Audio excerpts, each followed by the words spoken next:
Hello, students. Today we are going to learn, or you can say, go through a beautiful poem, The Shed. Class 7, Honeycomb NCRT, written by Frank Flynn. The Shed. Do you know what a shed is?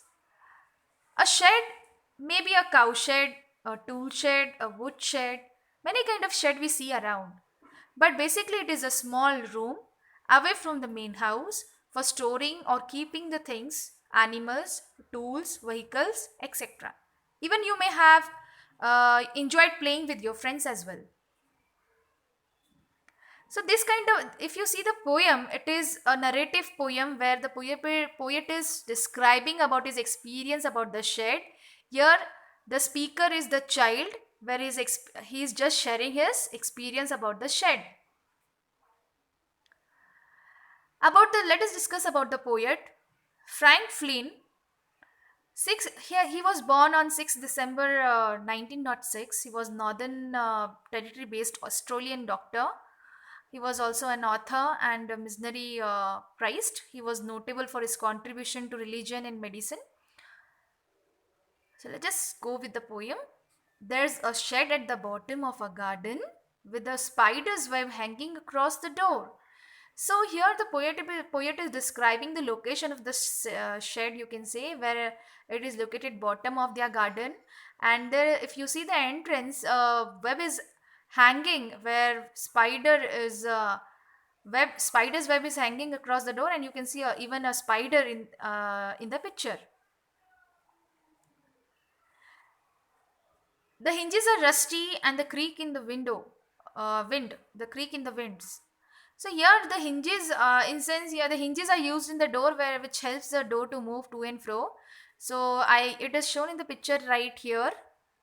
If you just see the hinges, so it's completely brown in color. So I can say it is rusty, and white is rusty in sense when it is exposed to moisture and air. You can say water, moisture. So it starts rusting. And creak, it's unusual noise when the you can say the air with high speeds strikes the door when it moves very fast, or you can say where to and fro. It makes unusual noise as it is old, and that unusual noise is refers to creak here. Creak. Poet is also describing, when I'm in bed, I lie and listen. I will open that door one day. So after listening unusual noise, he just thinks what is inside that shed, what might be the how it looks inside from inside the shed. He had many questions. He just want to enter that shed one day. So when passing through, he see a window where he describes about the window. It's very dusty, old at the side, and he also sees the three cracked panes of the glass. If you see in the picture, it's looking very old and it is very dusty. He often thinks that someone is staring at him when he passes through. He also want to just peep through that window one day. Here, peep refers to children is like seeing from some window pane or through holes, and just want to know what is inside the shed. He's curious to enter the shed, so he want to know what is inside the shed.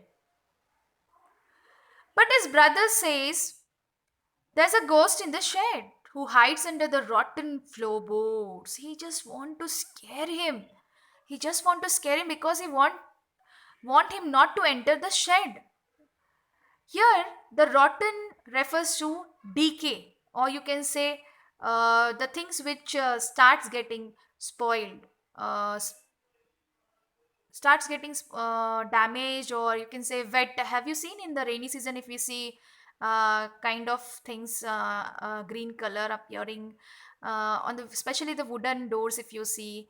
So and floorboards are nothing but again the boards which are used in the wooden houses, if you just see.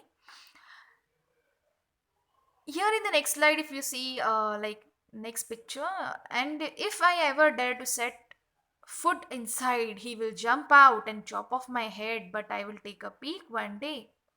So he is just not only just scaring him that about the ghost, but he want him to not to enter the shed. He's also chasing him by that. If he ever set a foot, or if he ever tried to enter the shed, the ghost might jump on him and chop off his head. But the poet is very courageous. He want to just enter the house or that enter the shed at any cost. I know there isn't really a ghost. My brother tells lies to keep the shed for his den.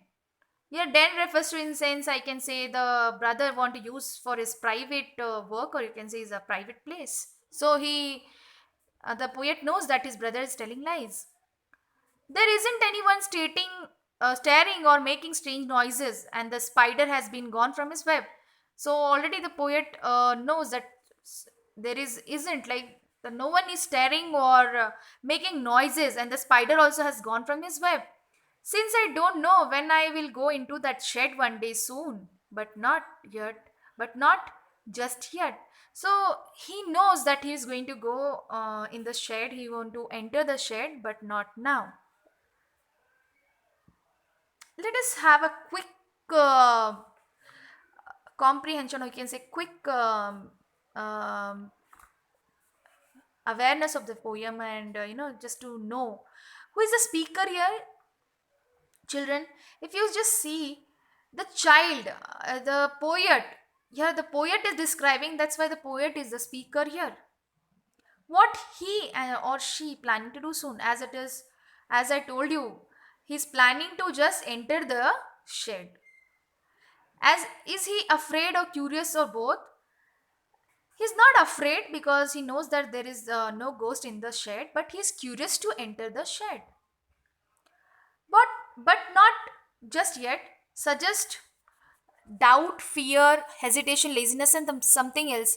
I feel it is something else because he's not confident enough to enter the shed. Maybe he wants some more time to just think and enter the shed. Why does the speaker's brother tell him about a ghost being there? Because his speaker's brothers want to use that shed for himself and not allowing him to enter the shed. Uh, so assignment I would like to give you all is you can try with this some activity. What I'm giving here is to just write a similar poem based on a shed what you have seen. It may be any kind of shed. Just describe it. Use rhyming words to just uh, you know create or produce, or you can say write a poem. And also just identify the rhyming words in the poem which you have seen so far in the poem.